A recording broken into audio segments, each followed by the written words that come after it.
할렐루야. 알기 쉬운 조직상의 저자 김용환 목사입니다. 오늘은 종말론 두 번째 시간으로 종말론의 의미를 알아보면서 여러분과 함께 은혜를 나눠보고자 합니다.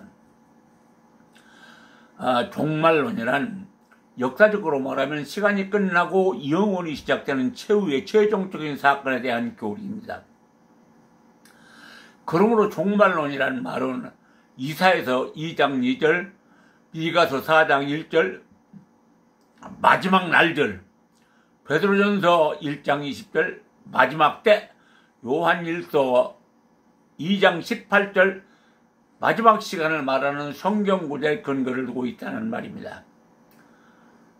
구약은 어느 곳에서도 메시아의 초림과 재림 사이를 명확히 구분하지 않고 있습니다. 그러나 신약에서는 메시아의 오심을 초림과 재림으로 구분하고, 또한 메시아 시대의 단계는 현재 메시아 시대의 완성기로 명확히 구분하고 있습니다.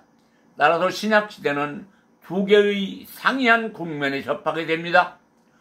그러므로 창조와 종말이 중첩되어 진행하고 있음을 자연의 섭리를 보면 조금은 쉽게 이해되리라고 생각하면서 여러분께 말씀드리겠습니다. 첫째, 신약시대의 국면. 첫째 국면은 초림과 관련해서 볼 때 하나님의 나라는 이미 현재 이루어지고 있으며, 즉 꽃이 피어서 꽃 속에도 열매 맺을 준비가 되어 있으며, 둘째 국면은 재림과 관련해서 볼 때 이미 온 하나님의 나라는 완전히 성취되지 못했기에, 즉 열매는 맺었으나 아직 제대로 성숙되지 않았기에 아직 아님입니다. 그러므로 우리의 삶은 이미와 아직 아님의 두 국면에 살고 있다는 말입니다. 종말론을 그리스도의 재림과 연관시켜야 되는데, 그리스도의 재림은 현재 시대의 종말을 표시하고 미래의 영원한 영광을 맞아들여야 하기 때문입니다.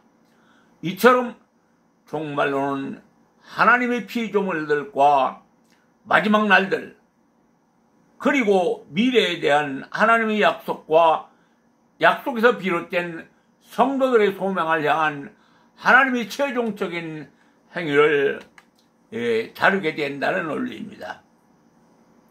성경은 마지막 일들의 결정으로 예수 그리스도의 초림과 재림의 그 때를 맞추고 있습니다. 그러므로 종말론은 예수 그리스도의 죽으심과 부활에 초점을 맞추면서 그리스도의 재림으로 이루어질 결정의 시간을 기대합니다. 또한 종말론은 1차적으로 이미 오신 예수 그리스도와 두 번째 오실 그리스도를 간절히 바라는 자들을 구원하기 위하여 첫 번째 골고다 언덕에서 십자가에 못 박혀 죽으셨지만 두 번째 나타나실 그리스도에 대한 열망으로 대망을 언급합니다. 히브리서 9장 28절, 이와 같이 그리스도도 많은 사람이 죄를 담당하시려고 단번에 쓰리신 바 되셨고 구원에 이르게 하기 위하여 죄와 상관없이 자기를 바라는 자들에게 두 번째 나타나시리라. 그렇습니다. 우리는 이미 오심, 즉 차한 예수 그리스도의 초림으로 구원을 받을 수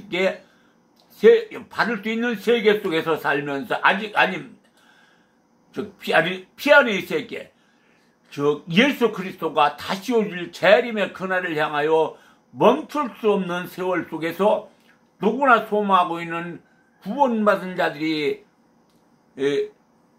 천국이라는 미지의 세계를 향하여 스스로의 신앙을 연단하며 내가 구원받아야 하는 정의를 세우기 위해 구원의 주체이신 예수 그리스도를 알기 위하여 하나님의 지혜를 얻기 위한 노력하는 삶을 살아야 하는데, 이것이 곧 차안에서의 마지막 종말과 새로운 삶의 피안을 맞이하기 위한 성도의 삶으로, 이는 누가복음 16장 19절로 30절, 부자와 거지의 나사로의 기사를 보면 차안 즉 임의의 삶은 눈에 보이는 육체적인 삶이고 아직 아님의 세계는 영적인 삶으로 이어지기 때문에 육체를 갖고 있을 때 죄사함을 받지 못하면 죄사함을 받을 수 있는 일은 영원히 없습니다.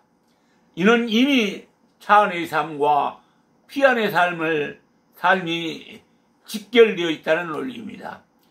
그러므로 성도는 구원의 확신을 갖고 끊임없이 스스로를 하나님께 묻고 도답하면서 힘들고 어렵다 하더라도 하나님의 규례를 공부하여 깨달아 교리를 숙지하고 그 규례를 지키려는 생활 속에서 두 번째 나타나실 메시아를 소망하는 차안에서의 삶에서 피안을 맞으려고 하는 삶으로 믿음에서 오는 고난을 두려워하지 않고 살아가는 것이 그리스도인으로서의 지혜로운 삶이라는 논리입니다. 두 번째, 새로운 시대의 국면. 새로운 시대의 국면은 어느 경점에 이루어질 것인가 하는 물음에 마태복음 24장 36절 그러나 그날과 그때는 아무도 모르나니 하늘의 천사들도 모르고 아들도 모르고 오직 아버지만 아시느니라 하신 예수님의 분명한 가르침이 있을 뿐입니다. 그런데 우리는 지금 그 시기에 대한 종말론에 어쩔 줄 모르고 신비주의에 매달려 어디서 나왔는지도 모르는 허탄한 종말론에 매달려 있다는 것은 성경을 단편적으로 보고 사람의 지식으로 성경을 이해하기 때문일 것입니다. 예수님조차도 모른다고 하신 그 시기에 대한 의무를 풀어야 우리 신앙을 견고하게 성화시키는 일에 전념할 수 있다는 것이라는 논리에서 성경 말씀에 전념하라고 저는 주장합니다. 예수님이 오신 목적은 마태복음 1장 21절 잃어버린 자기 백성을 찾으러 오셨다고 하였습니다. 이는 하나님의 구속사이시자 잃어버린 자기 백성을 찾으시기 위한 작정 속에서 예정하고 진행하여 오신 것이라는 사실을 성경이 증거하고 있다는 사실입니다. 그렇다면 구속사를 완성하는 날이 예수님이 다시 오시는 날이라는 것을 알 수 있습니다. 그러므로 구속사의 진행 과정을 성경을 살펴보면 에덴 동산에서부터 하나님이 주관하시는 인류 역사를 해방하는 사단의 간교하고 악랄한 모습은 그 시기와 그 때를 아무도 모른다고 하신 예수님의 말씀이 어느 정도 이해가 될 것입니다. 요한계시록 13장 1절 말씀을 한번 묵상하여 보면 제가 주장하는 이 말들이 이해가 될 것입니다. 마태복음 8장 29절 때가 이르기 전에 우리를 괴롭게 하려고 오셨나이까? 그때에 대하여 서울의 모 대형교회 목사님은 방송에서 에덴 동산에서 아담과 하와가 독사에게 물린 후 그 독사의 독이 퍼져서 예수가 죽은 것이다. 그러므로 다시 오실 예수가 와야 구원받을 수 있다고 설교합니다. 우리나라 목사님들이 설교를 들어보면 대다수가 종말론에 대해서 다분히 추상적이고 관념적으로 성경적이지 못합니다. 예수님이 다시 오시는 것은 독사의 독을 해제하려고 오시는 것이 아니라 사단의 권세가 강하여 사람의 권세로나 능력으로는 이길 수 없지만 하나님에게 대적하는 것은 사망이기 때문에 예수님이 오셔서 사망의 권세를 깨뜨려버렸기 때문에 이를 믿는 자들을 구원하시기 위하여 두 번째 오신다는 말입니다. 성경 어디에도 사단이 하나님을 대적하였다는 구절이 없습니다. 사단은 하나님을 대적할 수 없고 하나님의 일을 회방할 뿐입니다. 사단도 마지막 심판을 알고 있기에 하나님의 구속사를 회방하며 그 때를 늦추려고 하고 있다는 논리입니다. 그러나 사단은 그 때를 맞지 않으려고 하나님의 구속사를 회방하고 있지만 그렇다고 하나님은 마지막 때를 마냥 늦추지만은 않을 것입니다. 야고보서 4장 7절 너희는 하나님께 순복할지어다 마귀를 대적하라 그리하면 너희를 피하리라. 그렇습니다. 하나님 말씀에 순종하고 마귀를 대적하는 것은 말씀에 의지하고 성화되어 성결한 신앙으로 차원의 때, 즉 개인의 종말을 준비하고 맞이라는 말씀입니다. 그러므로 우리가 맞이할 새로운 국면의 시기를 논하는 것은 헛된 짓입니다. 비바람 맞으며 열매 맺는 자연을 보고 허탄한 종말론에 미혹되지 않고 말씀에 순복하고 자기의 신앙을 지켜 언제일지 모르게 다가올 그날을 위하여 믿음으로 기도하며 말씀을 묵상하는 신앙생활에 전념해야 된다는 논리입니다. 그러면 두 번째, 종말론의 유형들을 알아봅니다. 종말론 하면 많은 관심을 갖고 바라보며 기독교 교회의 전체 역사를 통해서 성경 안에 있는 종말론적 진술을 해석하려는 시도가 계속되어 왔습니다. 따라서 종말의 시간에 관해서 말하려는 의미를 분별하기 위한 수많은 해석이 시도되었고 지금도 여러 색깔로 해석하고 있는 것이 사실입니다. 그러나 어떤 해석은 시대적 상황에 따라 다분히 관념적으로 논리적인 주장을 하기도 하였으나 저는 성경의 가르침을 따르면서 이해하려고 합니다. 신학자들이 연구하며 발전시켜온 종말론의 유형들을 살펴보면서 종말론을 미래에 다가올 그날이 마음으로부터 자유로운 현실 세계를 추구하고 있어야 한다고 생각하며 신학자들이 주장한 종말론을 살펴봅니다. 첫 번째, 성경적 종말론. 기독교인들 대부분이 마지막 다가올 종말론에 대하여 하나님 말씀을 아는 교리엔 관심이 없으므로 무지로 살고 있다고 할 수 있습니다. 성경을 자세히 묵상하려면 차 안에서 개인의 종말과 피아노로 가는 마지막 종말이 있음을 분명하게 제시합니다. 그런데 왜 사람들은 차 안에서 개인의 종말을 생각하지 않고 주님이 제시하시는 마지막 종말로 이루어지는 피안에서만 구원받으려고 예수 믿는 사람들이 현실의 삶을 일탈하는 모습이 안타까워서 하는 말입니다. 개인의 최후 종말을 어떻게 맞을 것인가를 생각해 봅니다. 개인의 종말을 두려움 없이 부끄럽지 않게 아름다운 종말을 맞이하려고 노력하는 것은 차 안에서 개인의 생각으로는 어느 정도 이룰 수 있지만 피안에서의 마지막 종말은 하나님의 뜻이 개인의 생각은 전혀 관계가 없습니다. 요한복음 14장 2절 3절 내가 너희를 위하여 처소를 예비하가노라. 가서 너희를 위하여 처소를 예비하면 내가 다시 와서 너희를 내게로 영접하여 나 있는 곳에 너희도 있게 하리라. 그렇습니다. 성경 말씀을 보아도 우리는 개인의 종말을 위하여서 차 안에서 예수 그리스도의 의를 생각하면서 반드시 우리의 믿음이 성화되어야 합니다. 히브리서 5장 13절 14절 대저 젖을 먹는 자마다 어린아이니 의의 말씀을 경험하지 못한 자요 단단한 식물은 장성한 자의 것이니 저희는 지각을 사용함으로 연단을 받아 선악을 분별하는 자들이니라. 신비지나 기복신앙은 젖을 먹는 어린아이같이 초보의 말씀을 먹는 어린아이 같고 하나님의 말씀을 듣고 사물을 분별하여 신앙생활이 어려운 난관에도 좌절하거나 실망하지 않고 연단을 받으면서도 성경 말씀을 준행하여 스스로 선악을 분별할 줄 아는 신앙생활로 소망을 이루려고 노력하는 차 안에서의 아름다운 삶과 믿음, 그것이 곧 현실 세계의 질서와 평화로운 삶의 아름다움을 추구하는 길이요 종말론적인 신앙생활에 대한 궁극적인 목표를 이루는 길입니다. 이것이 아마도 성경적 종말론이라고 생각합니다. 미래적 종말론, 자, 여기서부터는 배워서 미력하나마 알고 있는 신학자들의 주장을 살펴보도록 하겠습니다. 미래적 종말론은 바이스와 수바이스에 의해서 제시된 종말론 사상입니다.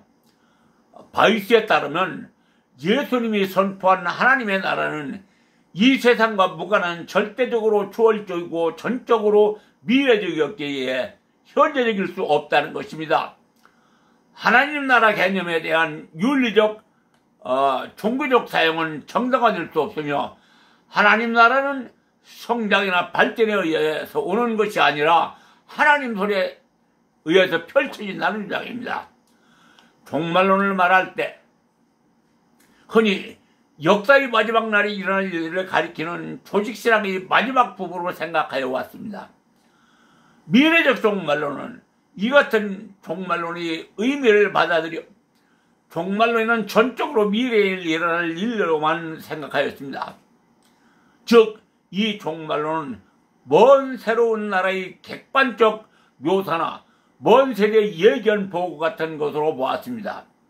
따라서 현재와 미래는 엄격히 단절 구분되어 있고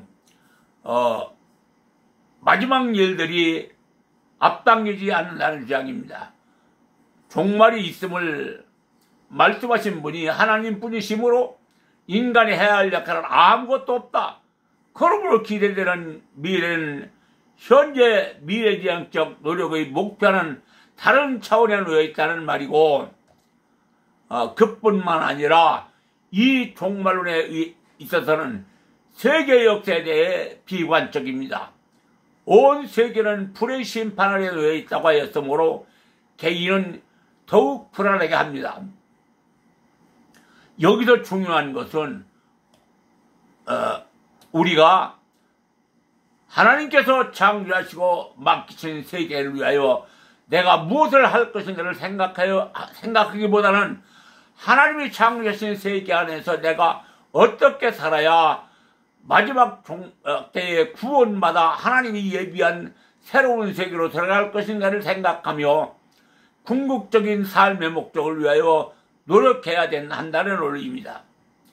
이 같은 경우 경건하고 신실한 그리스도인들은 한편으로는 인류의 기술이나 사회적 진보에 대해 무관심하거나 그렇지 않으면 아무런 의미 없는 것으로 치부하고 헛된 것으로 받아들이게 되므로 이를 미래적 종말론을 말대로 혹은 내세론이라고도 합니다.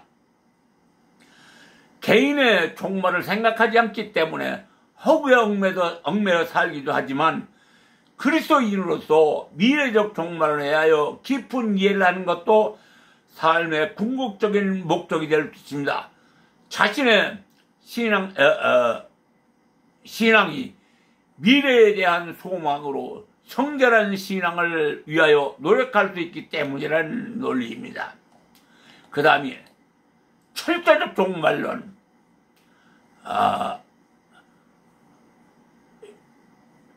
철저적 종말론은 신약 성경의 새로운 시대부터 이 시대기 초에 이르는 동안 예수 그리스도의 죽음과 부활이 복음의 중심적 위치를 상실하고 기독교의 메시아적 종말론에 힘을 잃어버렸던 시기가 있었습니다. 19세기 후반에서 20세기 초 많은 신학자들이 예수 그리스도는 단지 사랑과 윤리를 그리고 영원한 이상을 가졌던 한 사람의 예언자로 인식되었습니다. 신약 성경의 종말론은 예수 그리스도의 역사를 싸고 있는 포장재로 인식되었으며 종말론이라는 포장재는 무시되고 예수는 대중과 잘 어울리는 한 사람의 윤리교사로 축소되었습니다.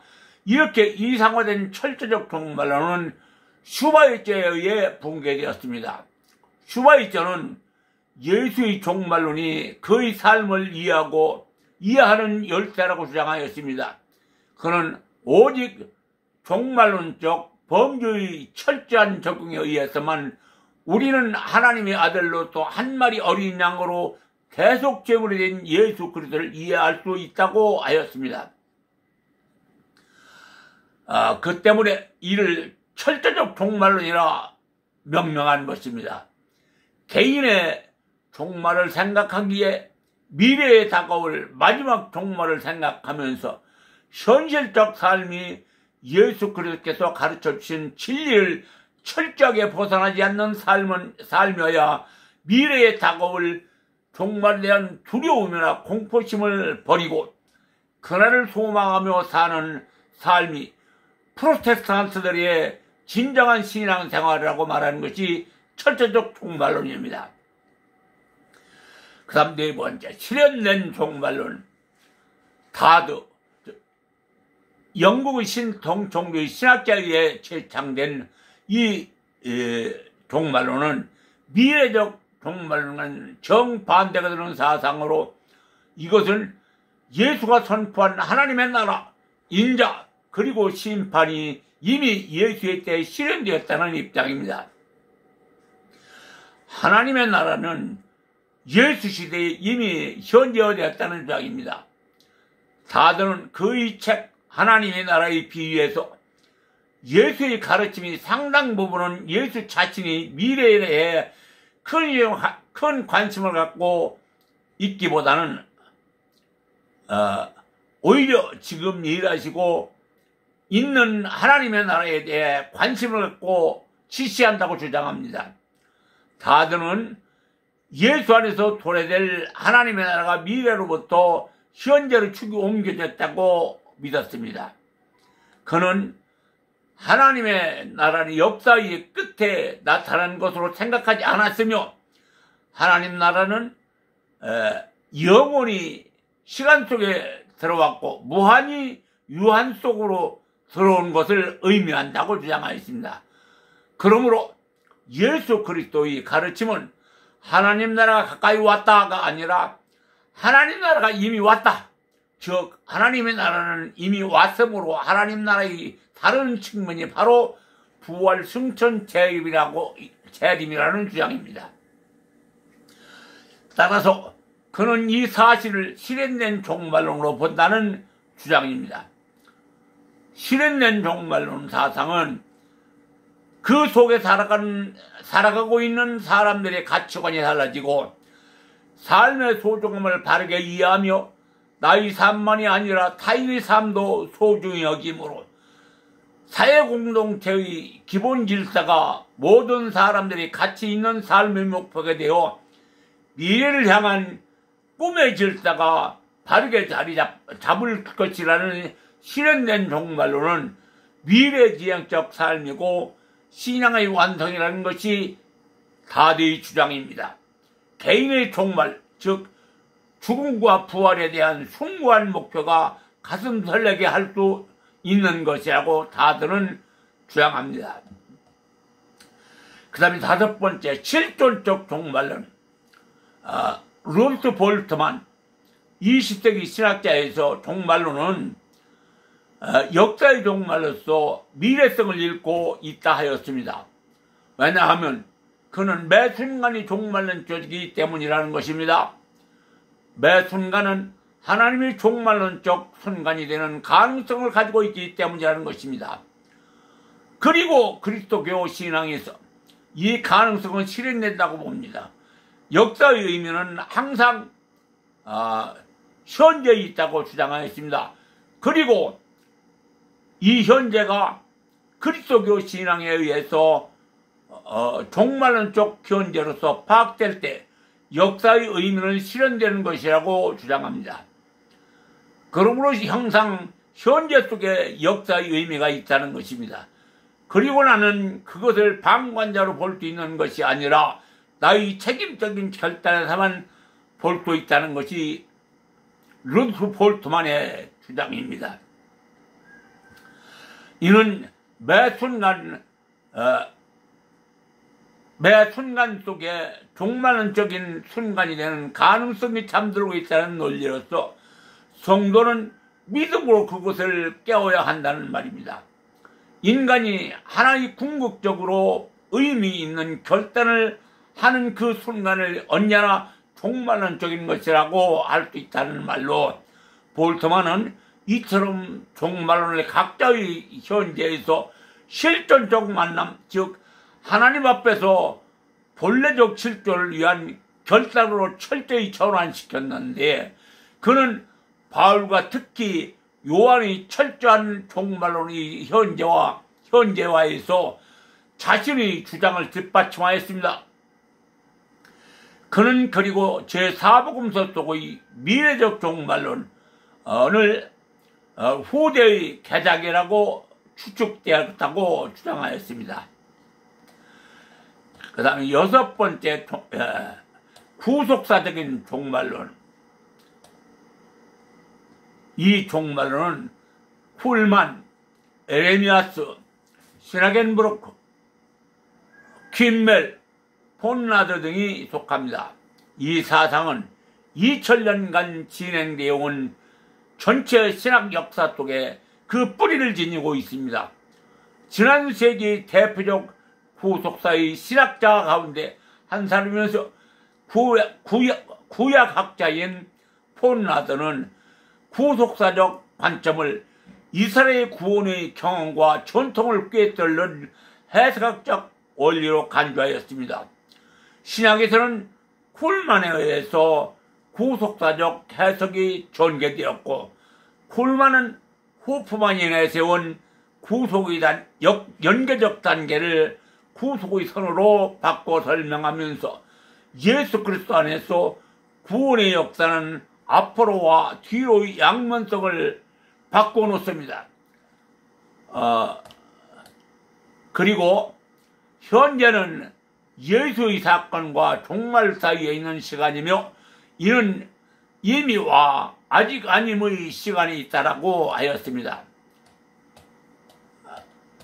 이외에도 리틀의 부정된 종말론, 콘젤만의 지연된 종말론 또는 종말론의 시기에 대하여 여러 가지 설들이 있지만, 성경을 깊이 연구하지 않고서는 자체 추상적이나 관념적인 신학으로 전락하게 생략하기로 하겠습니다.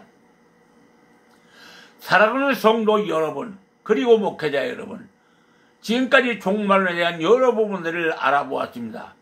종말론에 대해 신비주의에 매달리지 않고 하나님의 창조하신 자연을 보고 성경적으로 연구해보면 큰 은혜가 되고, 종말론이 여러분의 신앙 성장에 뒷받침이 되어서 행복한 신앙생활이 되시기를 예수님의 이름으로 축원하여 드립니다. 아멘. 오늘은 여기까지만 하겠습니다. 지금까지 김용환 목사였습니다.